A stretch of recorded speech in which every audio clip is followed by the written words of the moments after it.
Welcome to another episode of The Horrific Podcast.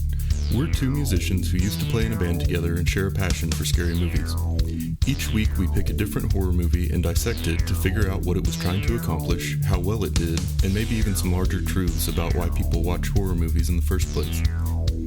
If you haven't seen the movie we're talking about, then don't worry. The first half of the episode will be pretty high level and spoiler free, and then we'll play a warning before we start talking about any major plot twists in the ending. Thanks for listening, and we hope you enjoy the episode. So, this week we watched the movie Hellraiser. Yeah. And this movie has actually intrigued me for like a surprisingly long time. Yeah. I remember being at Video Giant with my dad when I was a kid and just staring at the VHS jacket for the movie for like long periods of time. It was very surprising to me because this is your first time watching it, right? Yeah, it is. Mine too. But like you remember seeing like all the Halloween costumes. Like this is another one of those like where it's like those kids don't technically know. Like the movie's pretty racy, and it's like, oh man, that's so surprising that they turned it into like a kid's Halloween costume kind of. Yeah, it was definitely like a very present part of our childhood, the Hellraiser series. And I just remember on that video cover, it had the guy that looked kind of like the Emperor from Star Wars with a bunch of nails in his face, like staring straight out at you with those bloody red letters spelling out Hellraiser across the top. But it was also weird because his face didn't look like mad or even really menacing. He just kind of looked calm, almost like he was satisfied. Yeah. And as a kid, that really intrigued me because it almost felt like it didn't fit. And I think that that's a good jumping off point for trying to explain what this movie is and about. Yeah. Because it's just not your standard horror movie at all. There's a lot of things about it that are just weird and that I still haven't quite made sense of. So I'm very excited to talk to you about it today. It definitely wasn't what I expected. Yeah, agreed. 100%. But not in a bad way. Well, cool. So before we get into it, though, let's introduce the movie and then give some trivia. In 1986, British author Clive Barker released a book called The Hellbound Heart. In 1987, he released a film adaptation, which he called Hellraiser. In this movie, a husband and wife move into an old house where they discover that the husband's brother has been squatting. Over the course of the movie, they discover the details of a cheating relationship, a man's quest for eternal pleasure, and the deadly consequences of the supernatural. This movie was made on a budget of about $1 million and made $14 million at the box office. Despite mixed reviews from critics, Hellraiser has a loyal following and has, as of now, spawned 9 sequels. 9? Yeah, isn't that crazy? Dang. Yeah. And we thought Halloween overdid it. I know. Yeah, that's crazy. We got so much to catch up on. Yeah. Oh, that's intense. You know, I don't know if like the reason why I never watched this was, I mean, you know, with it coming out the year before I was born. Yeah. Then I think you were like 15 at the time, but the year when I was born. Eric Torres was already cashing retirement checks. Yeah. But it was, I don't know if it just kind of stuck with me, like, into adulthood, like, not to watch that, you know, rated R. I don't know, but I was definitely glad that when you decided to pick this movie. Yeah. So, I'm guessing with that many sequels and a movie that's this popular, you were able to find some very interesting trivia. I was able to find some, yeah. So, the puzzle box in here was actually inspired by Barker's grandfather.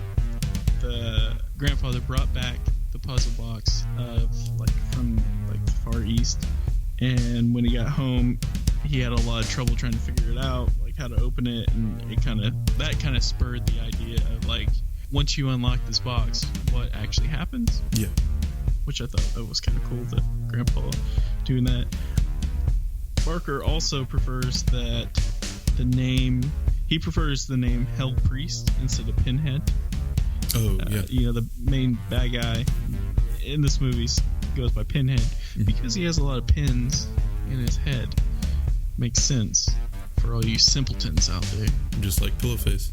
I know. Just like it. But he preferred Hell Priest. I think like an exact quote was, I thought it was a rather undignified thing to call a monster. But once it stuck, basically. So he kept it with Pinhead. Another thing was, there's a ton of people that consider this a love story, like instead of like a horror movie, like it's a love story. No, I think that's on point. Which I think we'll get into, but that was like one of the multiple facts that I saw. Like, the good thing when you do like an old movie like this is there's a lot of different like horror sites out there that you find facts on. Yeah. And honestly, like, they all kind of steal from each other, so I don't feel so bad stealing. Just like we do, yeah. Right. And so, but like one like generic thing was that talking about it being a love story. But so production kind of ran out of money towards the end of the film. So at one point in the movie, there's like the dragon pterodactyl type demon that flies in. Basically, they spent the last 700 pounds, which is like 15 million in American dollars exact. I work in financials, so I know. So they spent the last 700 pounds on that, and basically it was like that's all we have to spend on it, which is why it's a little bit crude, is what I'm saying. Considering like how the rest of the movie was, like, that part came in, it was definitely kind of rough, but it makes sense now. They spent all they had left to do it, which is also like that's the way I think business should be. Like, I'm not that type of person. Like, I feel like if someone came to us when we were a band and like, can you write us a song, but we only have like $10, we would be like, yeah, cool, it's good exposure. Yeah. Which I think we even like gave permission for one of our songs to something for free that we don't even know what it was. Oh, but, no, I know exactly what it was. It was that guy who was he was making YouTube videos, and he was like had like a web series, and he wanted to use it for background music. Did he ever use it? Yeah. Oh, he owes us money. Anyway, that's how business should be. So I definitely respect that. Very nice. Yeah. So. We usually, after the trivia, talk about what were the people who made the movie trying to do and how well did they do it. And this, I was stumped on. Yeah. But what I think I finally came up with was, I think they were going for almost like an intellectual monster movie. Mm-hmm. Like, it had a lot of the same elements as a movie like The Blob from a gore and creature perspective, but it really didn't feel like they were all in on it. Like, that's not what the movie was about. Because there was a murder, but it definitely didn't feel like a murder in Halloween or Friday the 13th. And I felt like the story took precedence and was the focus of the movie. So I guess kind of like when we were talking about with that cover, like the guy didn't look like a crazy psycho killer. Like there was just something different about that character that you couldn't nail down, and you never really like fully understood his emotions or what he was capable of, and I really liked that. But the focus was definitely on the story, not the horror or the gore. And I think that hurt it a little bit. How so? Well, I feel like going that route makes you a lot more dependent on the cast. I'll get the story. Oh, okay. And I didn't think the acting in this is something I would necessarily call good. Yeah. Well, it's kind of funny. So one thing I read was that they were trying to find actual actors and actresses, actors to play, to be in the movie. And one of the reasonings behind it is they didn't want it to be like a Friday the 13th or a Halloween, where it's like their words for this was let's just go find the 13 prettiest females and males on Long Beach or whatever, something like that, like out in California, blonde headed in California, they're just good looking. So they actually tried to get like legit actors for the movie, which interesting. I definitely agree. I definitely agree with that. But yeah, I just thought it was like, after I read that, so I did the facts before watching it. So after I did that, I was thinking like, okay, well, them doing that means that they're wanting to try to make it a more like kind of like what you're saying, like this. I don't know if I was thinking focus on the storyline, but make it not just like a simple straightforward movie, like where it's, just this guy's on the loose, he's killing. Like there's multiple pieces behind each thing that's going on. Like I just kind of figured something like that was going to happen, but yeah. Well, and especially coming from a book too, the book, I'm sure, had lots of twists and turns, and if the author was also the one making the movie, he'd want to focus on, kind of more of the narrative of it, I guess. And that was one of the reasons why he wanted to. He didn't think that someone could turn the book into what it's supposed to be. Mm. And so he wanted that on himself, I guess. Interesting. Yeah. But yeah, I thought the best way to sum up the acting in this movie was lots of romance but no chemistry. Mm-hmm. Yeah, no, that's true. Yeah, the dad and the stepmom had zero chemistry. And even when people were supposed to be like kissing or something, it was just awkward. And maybe it's because they were British. Maybe it's just because British people aren't romantic. But I don't think they are, and their money system's really out of whack. But bad teeth. It's also funny because like vinegar breath. No, you're just making crash judgments on that one. I have one less listener now. We're down to -2. Well, we stopped listening to this years ago. They probably couldn't hear us over the crunching of their fish and chips anyway, so who needs them? Yeah, who do they think they are? Anyway, so what I was saying was, so there's definitely zero chemistry between Larry and Julia, like none. But it also makes you wonder if it was kind of like that on purpose in a way. Like, I mean, we haven't read the book on it, so if it was kind of on purpose, because Julia didn't know that what was going to happen, right? But she was technically in love with his brother, kind of. Well, you know what I mean? So like, yeah, and I guess to clarify, then when I said there's lots of romance but no chemistry, the two of them were not the ones I was talking about. Oh yeah, yeah. It was just awkward between anyone else in the movie that paired up. But anyway, don't want to give too much away. Yeah. But yeah, and then I guess the other complaint I had with the acting was just during the scary scenes, the daughter Kirsty would just revert back to like the same 3 or 4 lines, almost like it was on repeat. And there was one point where I thought like my streaming was messed up because she just said the same thing like 4 times in a row in like exactly the same pitch and cadence. We're talking like when she was getting chased in one scene. Yeah, towards the end. Okay, yeah. But I agree. It was almost like comical at that part. It reminded me of the scene in Austin Powers where like the guy's screaming like, "No, don't run me over!" It's like he's like, I know exactly what. Yeah, it was just like that. But yeah, on that slow like steamroller kind of thing. Yeah. But all that said, I did think the camera work was actually pretty good. Like there were a lot of kind of the slow zooms in and out, a lot of like setting up the shot in a good way. And I thought that was pretty deliberate. And for the director being like a writer, I wouldn't necessarily have expected that. So that was a first time directing, I think. So yeah, I think I read that as well. Yeah, so that's pretty impressive. Yeah.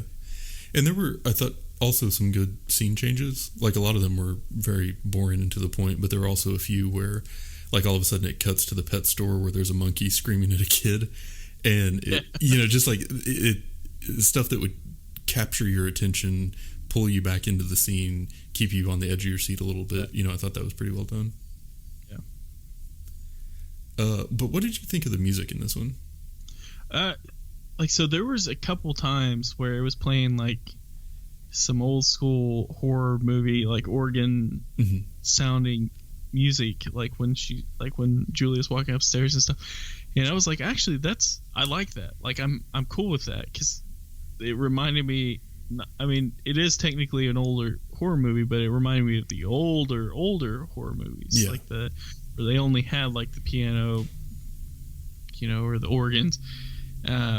It was almost like a amped up version of that. But I will say this: I didn't notice much other than that, like 1 or 2 scenes where that was used. Yeah, to me, it seemed like very muted.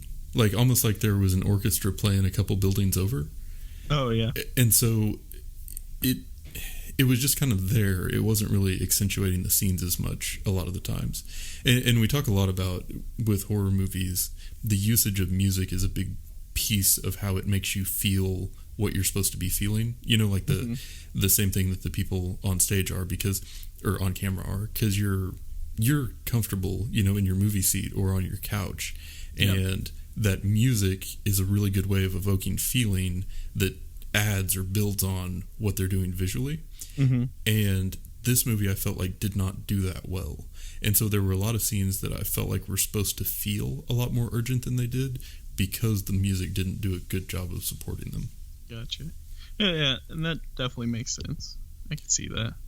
But it was a lot of like ambient, moody, orchestral stuff. And that's kind of, I think, what the majority of the score was. And so it just, to me, there were a lot of scenes where they felt like they fell short, mostly because of that. Yeah. It's kind of a bummer, but... Yeah. So... Yeah, that's why they should hire people like us to do this. Every song, every movie that we did would sound like Killer Clowns from Outer Space. Yeah, with the Dickies playing the opening, like a custom opening. And yeah, like I know the song that this movie needs to open with. Yeah. What do you think of like the visual effects in this one? So, I mean, it's definitely like 80s horror. Yeah. Visual effects. I mean, as far as like some of the deaths go, you know, and it has like, you know, when the box lights up, it turns blue, and it has like definitely look fake, but it didn't mess it up for me. Like it didn't ruin the movie for me. So I kind of just took it.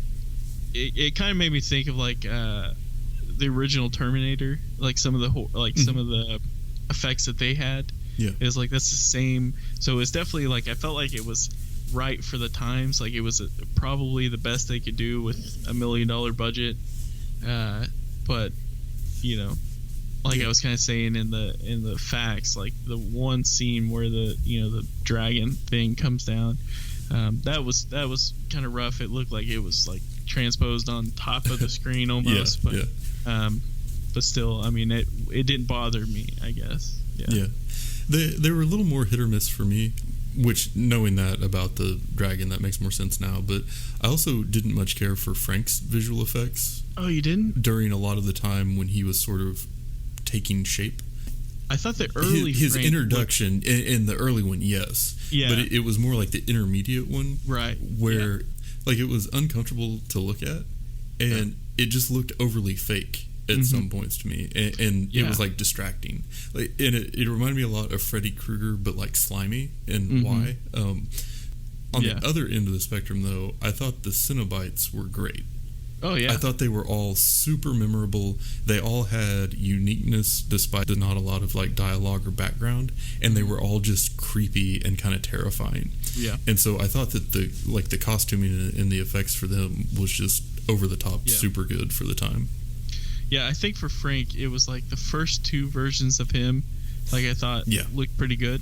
And then like you're kind of saying, as it kind of went on, like it was just like, okay, it just doesn't make sense to me. Like what's going on here? But the Cenobites were very impressed with that. I mean, it was kind of like they were super good. Like the first couple versions of Frank was good, but like all else was pretty rough, I guess I would say. Yeah, like talking about like the whatever that was chasing one of the characters, which we'll get into, but that was like, oh man, this is like a worse version of the Ghostbusters ghost, you know? Yeah, for sure. So all that said, who do you think would like this movie? Oh, that's a good question. Who would you think? Well, I mean, obviously a lot of people, given that there have been 9 sequels. But honestly, I think I would have much rather just read the book than watched it. Oh, really? Yeah. Like, the acting was that level of distracting for me. And some of the gory scenes were, like, good horror, but I also thought there was some kind of poor use of special effects. And I just feel like, overall, it was a very intriguing story that created, like, a fascinating world and set of monsters that I want to know more about. Yeah. But if they had just put out the book with the same cover as the movie, I think I probably would have called that good. But apparently a lot of people do like it, and I would guess that it's sort of that mystery of it and the... I don't know. It has definitely caught on with a lot of people. I think it's kind of like the mindset that you go in when you watch a movie like this. Like, if you're just wanting to figure out what this is about, and you're cool with like the gore and stuff like that, then you'll like the movie. If acting's not necessarily the most important thing. I don't know if we've found an 80s horror that's had great acting yet. Not saying that there's not out there, and recommend it to us if there is, but it's also depending, because the problem that they had, kind of like you were saying, the problem that they had, one of the reasons why acting was just so distracting was because they were relying so much on that storyline. That's one. I could definitely see your frustration. However, for me, it was just like, I laughed off the weird parts, I guess, and just kind of went along trying to figure out what was like going on with this movie. So that didn't recommend who would like it, but so people like you will like it, and people like me will be nitpicky and find issues and not enjoy life. Yeah, probably. I would say that. Yeah. All right, let's play the spoiler warning and get into the exciting stuff. Warning, warning, warning. Spoilers, spoilers, spoilers. This is your warning. Warning, warning, warning. Spoilers, spoilers, spoilers. This is your warning. If it's not obvious enough, warning, spoilers. All right, so I think we've probably showed our cards a little bit on this, but what did you love or hate about this movie? So, I didn't necessarily have... I mean... Okay, so... Or, I'll ask it to you this way. What stood out to you about this movie? Yeah, so so this was incredible weird movie. It was. Like, it was just all over the place and strange. Well, and I feel like this wasn't from a formula. You know what I mean? Right. Like, a lot of the movies we watched, you're like, oh yeah, that's a slasher movie, or that's a creature movie, or that's a sci-fi horror movie. This one kind of blended a lot of different stuff. Yeah, it definitely did. So I think I kind of enjoyed it, even though it was such a strange movie.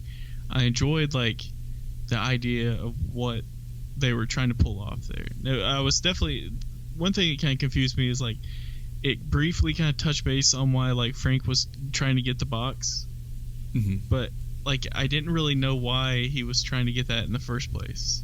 Like, it starts off with like him getting it, and like him buying it, and the next thing you know, he's using it. Yeah, and he's dead. And like, if you weren't paying attention, I guess, I don't know, maybe I just wasn't paying attention. It didn't make too much sense. It was like, okay, this guy for some reason just bought a random box, like, and if he just wanted to kill himself, then he could have just killed himself. But then also, it's like, why is he technically alive in that same room? And how is that room? So I just had a lot of questions about it that I didn't necessarily want to answer, but if I kind of shut it off, because I can be simple, believe it or not. Everyone knows that, But anyway, well, I think he gave in that little recap when he was explaining to the wife, whose name I'm blanking on, Julia. Thank you. When he was explaining that to Julia, he said something about it was in pursuit of like a higher pleasure. Yeah. It was like I'd experienced all the pleasures in life, and so I was trying to like go beyond it, and that's what this was supposed to provide. And it was the highest pleasure, but it was also the highest pain or something. So, but that was also like a quarter of the way in. Yeah, for sure. And it also wasn't a real answer, because you didn't like, why did he think that was the case, or that and how did box he know would have about anything? this? Yeah, right. But I like the idea that they were trying to do something different than what the norm was at the time, and like I definitely appreciate the story. Yeah, I think, like you're saying, with the book, like I think if you read the book, there was probably a lot more detail there, and explaining, I would guess, maybe not, but explaining why he was wanting it, and after he kind of explained it a little bit, it was like, okay, but it was almost too late at that point. So I enjoyed like what they were trying to do with it, and I liked the idea of the story that they had where he came back to life, but the wife, his lover, had to kill people, so she was luring them in. But I don't know if it really touched base on why they moved back to the house. There's just a lot of questions there, but that I was having to like try to answer for like Katie. Wanted to be like, I hadn't seen it. Like we're watching this together for the first time. I don't know, and I understand it's a strange movie, but overall, like, I think if I had to rate it overall, I enjoyed the movie.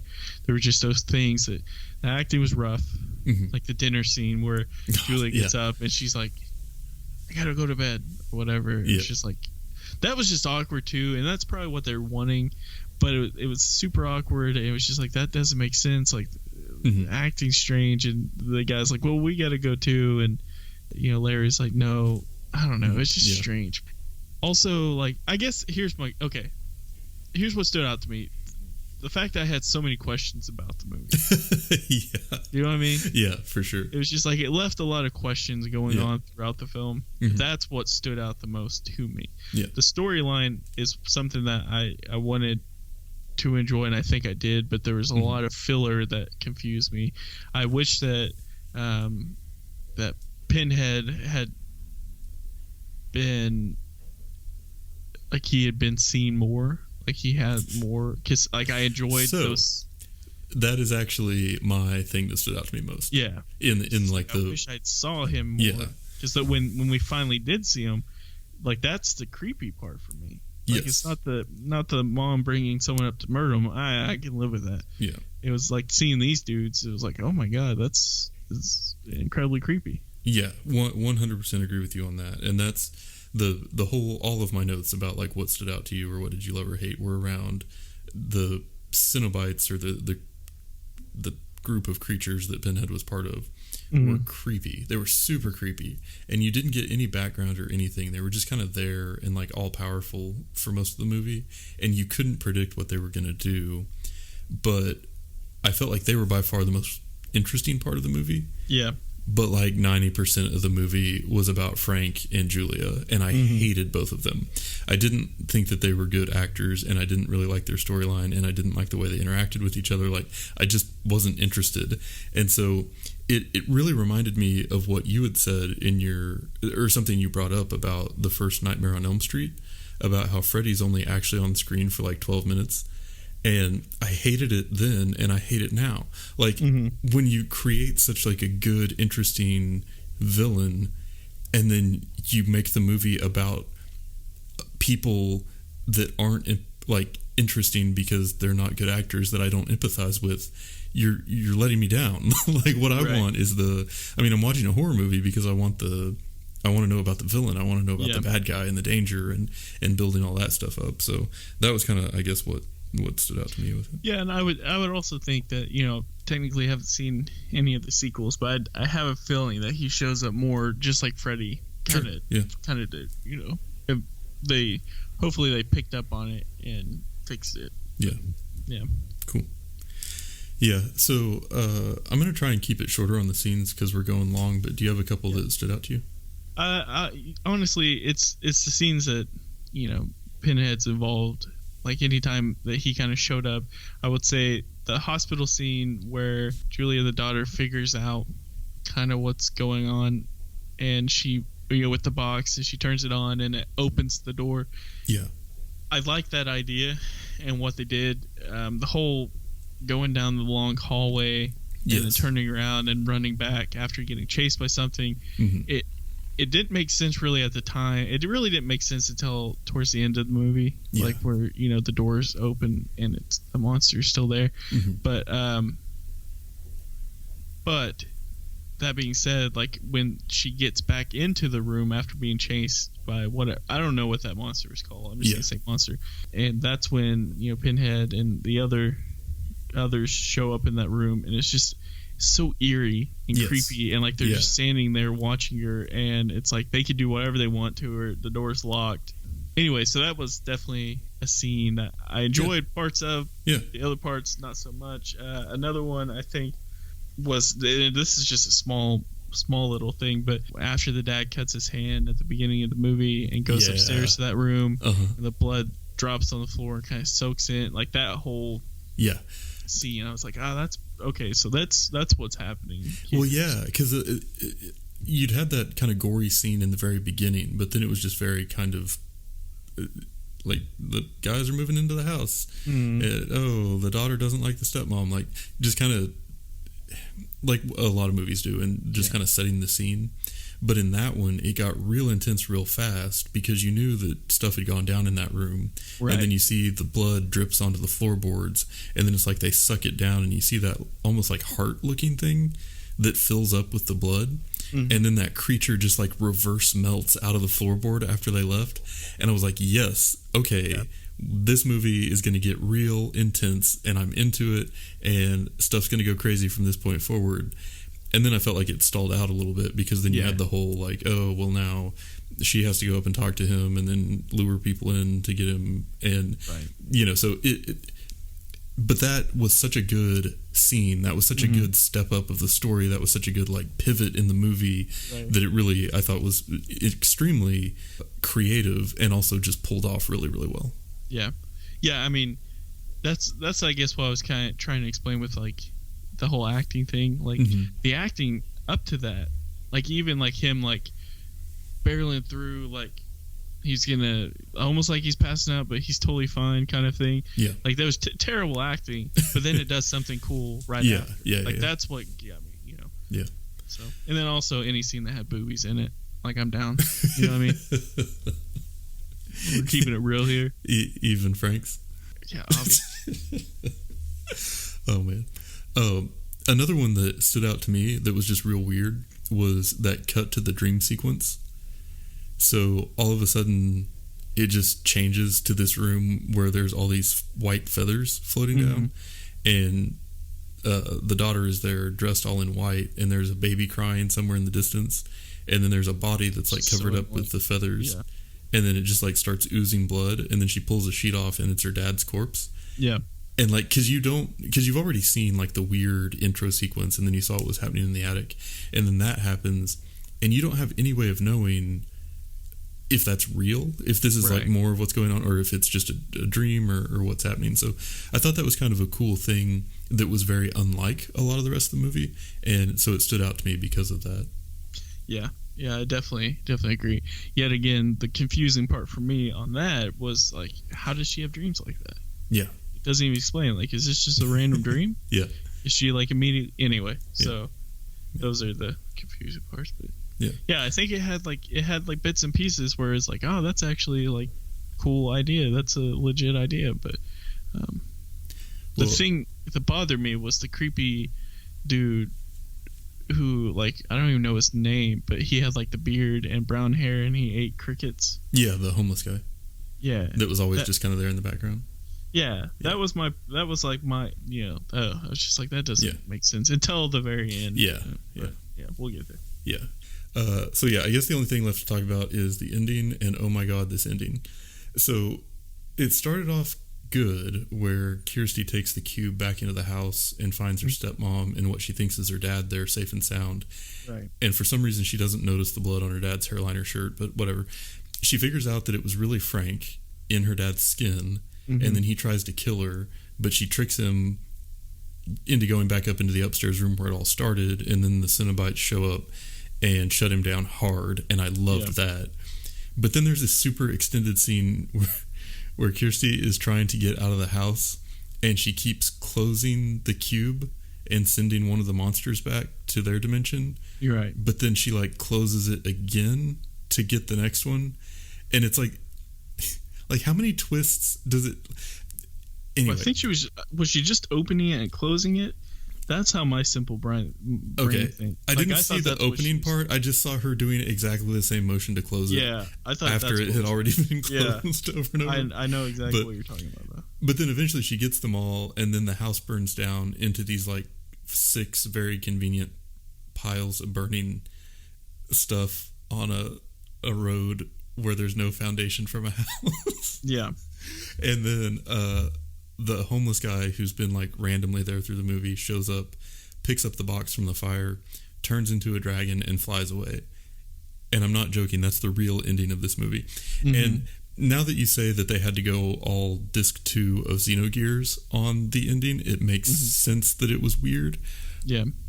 But like, they lost me. The whole extended chase scene through the house where she's just like yelling and yelling and yelling. It's like, twist the box. Twist the box. And then they all like get that weird like pixelation and disappear. I felt like that went on for 45 minutes. And it's like, I get the point. And she was never really in danger at any point through there. It was just exactly the same thing over and over. And then they get outside and then like a dragon just flies the box away. And it's like, how does that...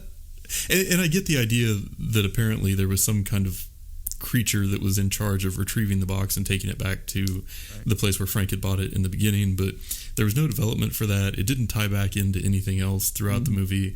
All of the scenes with the homeless guy kind of randomly there didn't have any real tie to it other than just that, okay, yes, he's watching to get the box back, but I felt like they spent a lot of time focusing on him for no real reason.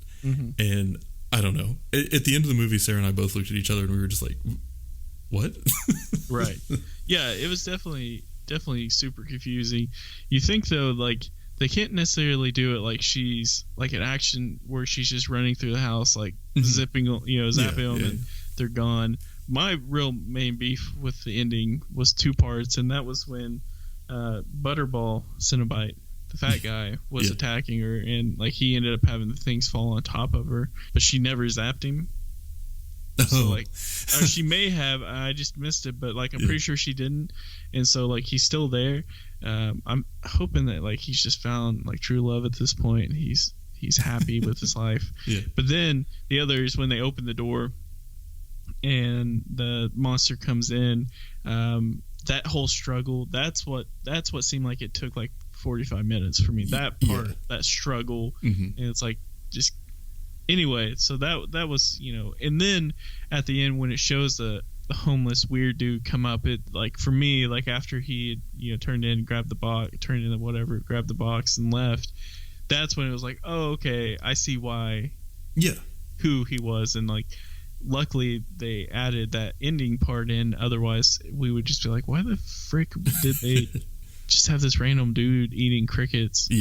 Like some mean prank. But yeah, I mean, it was definitely like the whole like leading up to the part where like she like started like getting him with the box. That's when like I thought like, okay, like, well, the house was like constantly dark. Maybe she missed, like you could argue maybe she missed the blood, but also she stared at him way too long to miss like the hairline, skin. But they have to play dumb, I guess, to keep the storyline going. But anyway, overall, they made this movie based off a book in 1986 to 87 for $1 million, which, like, if you calculate inflation, that's like $2,273,601.81.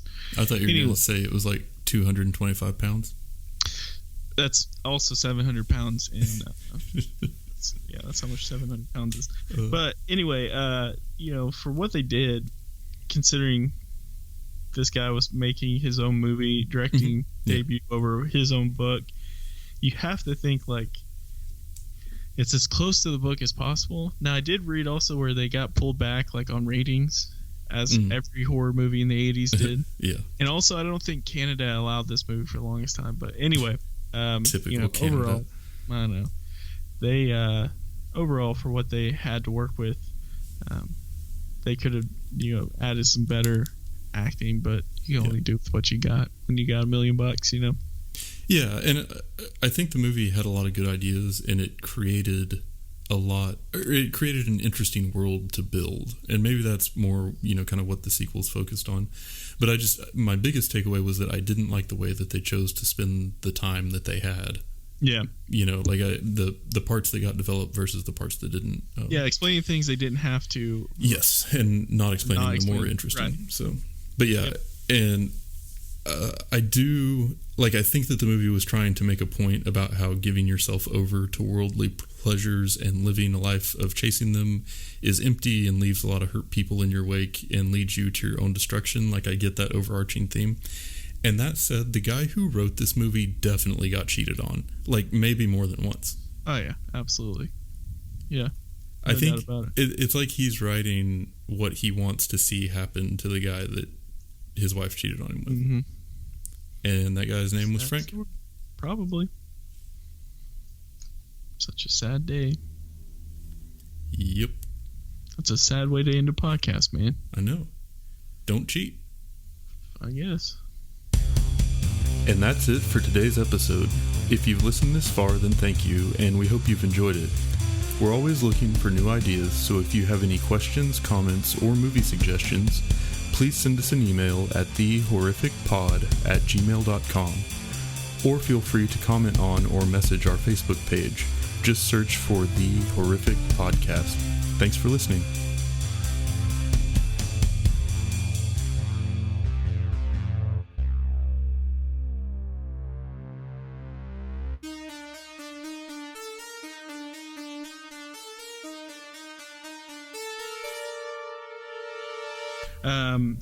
The film had a couple alternate titles. The Hellbound Heart was one that they wanted to call it. Mm-hmm. They said that sounded too much like a romance, Yeah. even though this is a love story. Mm-hmm. They didn't necessarily care for Hellraiser.